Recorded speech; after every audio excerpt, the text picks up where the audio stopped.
Obrigado. Gostaria só de fazer uma prece rápida. Elevando nosso pensamento até Jesus, quero pedir sua bênção, Senhor, para que a gente possa, nessa noite abençoada, ser envolvido nesse amor incondicional que você tem sobre a nossa humanidade. Que assim seja. Graças a Deus. Hoje eu escolhi para falar sobre Jesus, como a Neuza disse, é o nosso governador planetário, que tem um amor incondicional para a humanidade, né? E eu gostaria depois de falar um pouco mais sobre isso. Bom, eu gostaria, antes de começar, a falar que teve um Big Bang, que é a grande explosão, né? E desse Big Bang surgiu aí uma partícula que foi dado o nome de Terra, que é o nosso planeta. E quando iniciou esse Big Bang, quando esse pedaço, né, de rocha incendiada por um fogo incandescente, ali naquele instante, naquele momento, já se selecionaram um espírito puro para ser o governador daquele futuro planeta. E o espírito que foi escolhido e que nós os conhecemos pelo nome de Jesus, tá bom? Então foi ele que escolheu. Rapidamente só dizendo que essa terra, que era uma bola de fogo, ela levou milhares e milhares de anos para esfriar, né? O esfriamento foi sempre do lado de fora para dentro. Foram milhares e milhares de anos, então, para que esfriasse a Terra, para que tivesse os primeiros oceanos primitivos, a atmosfera adequada, as primeiras vidas orgânicas, que foram os unicelulares. Aí começaram os primeiros seres humanoides, né? Um homem.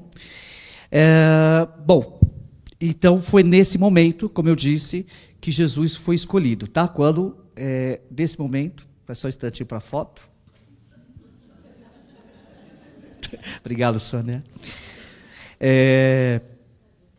E Jesus, gente, ele não é o único, ele não só governa o planeta Terra. Se você pesquisar na internet, tem inclusive o Geraldinho, né, que é grande amigo do Chico Xavier, diz que Chico Xavier contou para ele que Jesus é governador de 5 planetas. Um planeta no sistema de Capela, que já é regenerado, em Sirius, que é um planeta feliz, Quiron, que é um planeta primitivo, que eu vou falar um pouquinho mais à frente sobre ele, e outro planeta em formação além da Terra. Beleza? E aí, como eu falei para vocês, tinham os primeiros homens, nós éramos aí do planeta primitivo, e aqueles homens que habitavam aqui a Terra, eles eram bem primitivos mesmo, estavam nas suas primeiras reencarnações. Então, eles eram bem ingênuos, não conheciam ainda o fogo, a roda. O que aconteceu? Tinha um planeta chamado em Capela, ali na estrela de Cocheiro, que estava passando pelo mesmo momento que a gente está passando agora. Ele estava passando de um momento de provas e expiações para a regeneração. E 25 bilhões de espíritos foram convidados a deixar aquele planeta, porque não estavam mais condizentes com o padrão vibratório daquele planeta, que estava mudando o padrão vibratório dele, e eles foram convidados aqui à Terra, tá? Para que eles pudessem contribuir com o progresso da humanidade aqui na Terra. E aí nós tivemos 4 grandes povos, né, que foram os egípcios, os hindus, os hebreus e os arianos, que deram origem aos latinos, celtas, os gregos, os germanos, os eslavos. Então, esses 4 grandes povos vieram de Capela milhares e milhares de anos atrás, tá? Ainda quando a Terra estava nesse processo de primitivo para mundo de provas e expiações. E a Capela, só para vocês terem uma ideia, ela fica a 42 anos-luz da Terra. O que isso significa? Se você tivesse um telescópio potente, que enxergasse Capela, se você acendesse a luz de Capela agora, você só enxergaria aqui na Terra 42 anos depois. Para você ver, e olha que a velocidade da luz é muito rápida. Quando vocês acendem a luz da casa de vocês, não é praticamente instantânea, é fração de segundos, né? Então, se você vê a noção de tempo, de espaço, né, que tem entre Terra e Capela. Tá? E por que você está dizendo tudo isso, Sandro? Porque isso está amarrado, porque Jesus encarnou na Terra, porque ele é um espírito puro.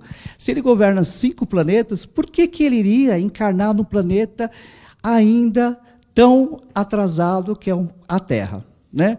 E aí, no livro A Caminho da Luz, conta que essas pessoas que vieram de Capelo estavam bastante desanimadas, tristes, e é compreensível, porque eles deixaram o seu lar, né, que era um planeta que estava com a tecnologia muito avançada, mais do que a Terra hoje, tecnologicamente dizendo, né? Eles só não estavam condizentes moralmente, mas o planeta era muito avançado tecnologicamente. E eles estavam deixando a sua terra natal. Então Jesus fez uma promessa. Falou assim, olha, vocês vão nascer, reencarnar na Terra, vão ajudar o progresso dos homens que estão oriundos da Terra, e eu prometo a vocês que quando vocês alcançarem um patamar de evolução adequado, vocês voltarão para o seu planeta de origem, e vocês nunca estarão sozinhos. Eu mandarei várias pessoas na minha frente para me representar e ensinar a vocês o caminho da evolução espiritual. Mas um dia eu pessoalmente estarei presente com vocês, tá? Então, por exemplo, na Palestina ele caminhou Abraão, Moisés, Isaías, Daniel, entre outros profetas. Na China, Fulri, Lao Tse, Confúcio. Na Grécia, Sócrates, Platão. Na Pérsia, Zoroastra, né? Zoroastra, para quem não ouviu falar, ele tinha a ideia monoteísta, numa região que ainda era politeísta. Na Península Arábica, Maomé. Na Índia, o Siddhartha Gautama, que é o nosso Buda, enfim. E aí, quando chegou a vez dele vir aqui na Terra, ele levou 1000 anos para poder baixar o padrão vibratório dele e poder reencarnar na Terra. Olha o amor que ele tem com a humanidade. Baixar o padrão vibratório dele, levar 1000 anos para poder reencarnar aqui na Terra. Encarnar aqui na Terra. E por que encarnar? Porque ele nunca reencarnou na Terra. Ele só veio uma única vez e não voltará mais, tá, gente? Não voltará mais. Não tem necessidade mais dele voltar. Ele já deixou o caminho, como eu irei dizer daqui um pouco para frente. Bom, aí eu gostaria de falar da infância dele. A infância dele, gente, não tem muito, né? Em Lucas, você vê, no capítulo 2, 39 e 40, somente falando da volta dele para a cidade natal. Só para recapitular, ele estava em Belém. Vocês lembram que quando a Maria estava grávida, eles foram para Belém, porque tinha um censo, né? Que mandou fazer esse censo foi o imperador Augusto César, e eles voltaram para Belém porque José era de Belém. Então, para ele participar do censo, ele precisava voltar para Belém. Então, ele volta para Belém, Jesus nasce lá em Belém, e espalha a notícia de que tinha nascido o rei dos judeus. E, embora os judeus estivessem sob o jugo do Império Romano, tinha um rei, que era Herodes. Tá? Então, os judeus tinham um rei chamado Herodes. E quando o rei soube que tinha nascido um rei, ele ficou muito bravo e mandou matar todas as crianças de 2 anos para baixo que tivessem nascido naquela região de Belém, naquela região. E aí Maria e José vai para o Egito e só volta para Nazaré quando Herodes morre. E essa passagem é justamente a volta, tá? Quando eles voltam do Egito com a morte de Herodes. Jesus, aos 12 anos, né, até os 12 anos, só tem uma única passagem, que é quando eles vão para Jerusalém, era Páscoa, e aí eles fazem a festa festiva e eles voltam, né, para a cidade deles de Nazaré, e um dia depois de caminhada, eles percebem, procuram Jesus, fala, cadê Jesus? Procura entre os amigos, procura entre os conhecidos, e não acha Jesus. Então eles voltam para Jerusalém, e lá encontra, depois de 3 dias, Jesus entre os doutores da lei, debatendo com eles, interrogando e falando como se fosse uma pessoa adulta, porque ele tinha esse conhecimento das leis judaicas, tá bom? E aí é engraçado que a Maria fala assim, nossa, por que você fez isso? Olha como eu estou aflito, olha como seu pai está aflito, e nós estávamos a te procurar. Ele disse, por que estava a me procurar? Não sabe que eu não estava na casa do meu pai? E naquele momento ainda Maria não tinha compreendido essa frase dele tão significativa, né? De estar na casa do pai. Do Jesus, dos 12 aos 30, não se fala muito, né? Somente em Lucas, dizendo que ele crescia e conservava ali a lembrança de todos esses fatos do seu coração, enfim. Mas nós acreditamos que, por ele ser filho de carpinteiro, ele passou esse período aprendendo a profissão dos pais, porque era isso que acontecia naquela época, né? Os pais passavam para os seus filhos a sua profissão. Tá bom? Também dizem que ele viveu entre os essênios, né? Que essênios era um grupo religioso antigo do judaísmo, que esteve presente entre o século II a.C. e o século I depois de Cristo. Mas Emmanuel, no mesmo livro O Caminho da Luz, disse que Jesus não tinha, embora os essênios fosse uma cultura muito elevada moralmente, Jesus não tinha necessidade de aprender com eles, porque ele já sabia tudo. O encontro de Jesus com João Batista. Então, aos 30 anos, Jesus encontra o seu primo, João Batista. Vocês vão encontrar isso no Lucas, no capítulo 3, no versículo 23. Quando João encontra ele, diz: eis o Cordeiro de Deus, que tira o pecado do mundo. Ali, João batiza Jesus na água do Rio Jordão, e Jesus se recolhe por 40 dias e 40 noites em extremo jejum. Diz que ele não bebeu nada e não comeu nada durante os 40 dias, quando ele se preparou para o seu missionato, né? Então, depois que ele saiu desse preparo de 40 dias, é que ele começa o seu missionato, buscando ali os seus primeiros apóstolos. Quem estava aqui na minha última palestra, eu até comentei que os primeiros apóstolos que foram convocados foi Pedro, né, e o seu irmão. E, bom, enfim,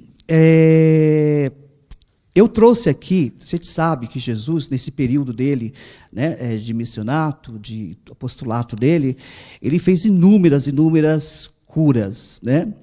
Curava todo mundo? Não todo mundo, né? Só quem tinha o merecimento e, principalmente, como ele dizia, a fé. Né? Ele sempre falava isso, lembra? Ele falava: a tua fé te curou, né? Então ele falava muito isso, enfatizava muito isso, né? E a gente sabe também que às vezes a doença, na verdade, é uma bênção em algumas ocasiões. Então ele, tendo todo o conhecimento sobre a nossa vida, ele curava somente aqueles que tinham merecimento e que também tinham uma grande fé. E eu trouxe o exemplo, assim, particular, tá? E a minha opinião de um exemplo de uma cura que de fato prova essa fé incondicional que Jesus tanto fala para nós, que quem tem fé é possível transportar uma montanha, né? E aí essa cura especial é de um certo centurião, né? Então o que acontece? Jesus estava em Cafarnaum, e um centurião, o que é um centurião? É uma patente do exército romano, e essa pessoa, esse centurião, ele toma conta de 100 soldados, tá? Por isso o nome centurião. E aí, esse centurião tinha um servo que ele o amava demais, que estava muito doente, estava acamado, estava muito doente. E ele, sabendo que Jesus estava em Cafarnaum, na sua cidade, foi procurá-lo. Gente, como eu falei, ele era romano. E ele chegou para Jesus e disse assim: eu sei que se você quiser, você pode curar o meu servo que está muito doente e acamado. E Jesus disse: leve-me até ele. E ele falou: não sou digno que entres em minha casa. Mas eu sei que se você der ordem e você dizer que ele vai ser curado, eu sei que ele vai estar curado. E eu sei isso, que você tem esse poder, porque eu também tenho o poder de dizer para o soldado: soldado, vai lá. E ele vai. Soldado, vem cá. E ele vem. Então, se você der a ordem, eu tenho certeza que ele vai estar curado. E assim Jesus fez. Jesus disse: volta para sua casa e lá encontrarás ele curado. E ainda deixou uma grande lição às pessoas que estavam presentes, né, que eram os apóstolos, seus discípulos, dizendo que ele nunca tinha havido alguém com uma fé tamanha em toda a Judéia. Bom, aí você sabe que ele teve 12 apóstolos, e aí eu só trouxe aqui uma reflexão. Por que 12, né? Poderia ser 30, poderia ser 5, mas porque o número 12 tem um significado muito grande para os judeus. Eles são 12 tribos de Israel. né? E tem muito a ver essa analogia com as 12 tribos de Israel. E por que isso? Isso está bem nítido, porque quando Judas Iscariotes volta à pátria espiritual através do suicídio, eles escolhem Matias para substituí-lo e novamente ter 12, porque se eram 12 com a morte de Judas Iscariotes, ficaram com 11. Para não ficar com um número defasado, somente com 11, eles escolhem um novo membro para assumir essa função do apostolado, que é Matias. Tá? E apóstolo significa pregadores ou propagadores. Podemos entender então que Jesus é o nosso bom pastor. E isso faz nós lembrarmos a parábola da ovelha perdida, né? Que é aquele senhor, aquele pastor que tinha 100 ovelhas e uma delas se perdeu. E ele deixa as 99 ovelhas lá e sai a procurar aquela única ovelha perdida. E quando ele acha, ele pega ela, põe no ombro, leva para casa e faz uma grande festa, convidando seus amigos, seus familiares, seus vizinhos. E isso faz uma alusão ao quanto Cristo ou Deus nos alegra quando nós, pessoas perdidas, né, que cometemos tantas falhas, espíritos imperfeitos, voltamos para o caminho do bem, voltamos para o caminho do Senhor e buscamos ser pessoas melhores. Então o reino dos céus faz uma grande festa quando nós nos perdemos. E quando Jesus dizia, nenhuma das minhas ovelhas se perderá, podemos entender também que, já que ele é o nosso governador de Quiron, né, que é onde estão sendo levados os exilados da terra, podemos entender que isso faz muito sentido quando ele diz, nenhuma das minhas ovelhas se perderá. Porque mesmo aquelas pessoas que estão sendo exiladas desde a Segunda Guerra Mundial aqui da terra, para Quiron, que é um planeta primitivo, também chegarão um dia de ser espírito puro, porque Jesus também está no leme do barco de Quiron. Faz sentido ou não faz? Né? Então, o Evangelho de Cristo, ele diz, o Evangelho de Cristo é a nossa bússola, é o nosso caminho, por isso que eu falo que Jesus não precisa mais voltar, porque ele nos exemplificou através do seu Evangelho o caminho da felicidade, o caminho da evolução espiritual. E ele dizia, ninguém vai ao Pai se não for por mim, né? Então ele está deixando muito bem claro que o caminho é esse, que o Evangelho é o caminho para se alcançar e voltar a Deus. Porque esse é o objetivo da criação do Espírito, tá, gente? Quando nós fomos criados simples e ignorantes, nós temos um propósito, evoluir espiritualmente e retornar ao nosso Criador. Esse é o nosso objetivo. E aí eu trouxe também, eu acho que dentre várias lições de Jesus, as bem-aventuranças, né? Gandhi disse que se todas as escrituras do mundo se perdesse e sobrasse as bem-aventuranças, nada estaria perdido. Porque é um guia para a ação moral, é uma transformação social, destacando então a importância da não violência, da verdade e do amor ao próximo, tá? Então vocês vão ver aí Mateus, no capítulo 5, do versículo 3 a 12, 8 declarações de Jesus que descreve características e atitudes que levam à felicidade e bênçãos divinas. Elas são meras promessas, elas não são só meras promessas de felicidades, mas também revelam o caráter de Jesus e o caminho para a evolução espiritual. Vou ler rapidamente. Eu acho que acredito que todos já conheçam, mas bem-aventurados os humildes de espírito, porque deles é o reino dos céus. Bem-aventurados que choram, porque serão consolados. Bem-aventurados os mansos, porque herdarão a terra. Bem-aventurados que têm fome e sede de justiça, porque serão fartos. Bem-aventurados que misericordiosos, porque alcançarão misericórdia. Bem-aventurados os limpos de coração, porque verão a Deus. Bem-aventurados os pacíficos, porque serão chamados filhos de Deus. Bem-aventurados os perseguidos por causa da justiça, porque deles é o reino dos céus. Então, essas 8 declarações de Jesus que ele fez no discurso da montanha, né?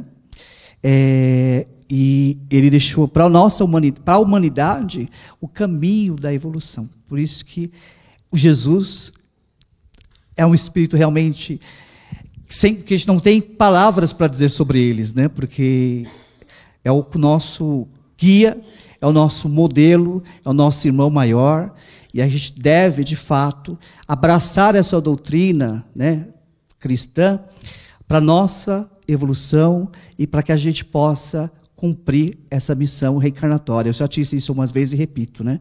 A gente não fez uma reencarnação reencarnatória para ser derrotado. Todos nós, quando reencarnamos, se nós não participamos do planejamento reencarnatório, se foram benfeitores que fizeram esse planejamento reencarnatório para nós, mesmo assim eles fizeram para que a gente seja vitoriosos.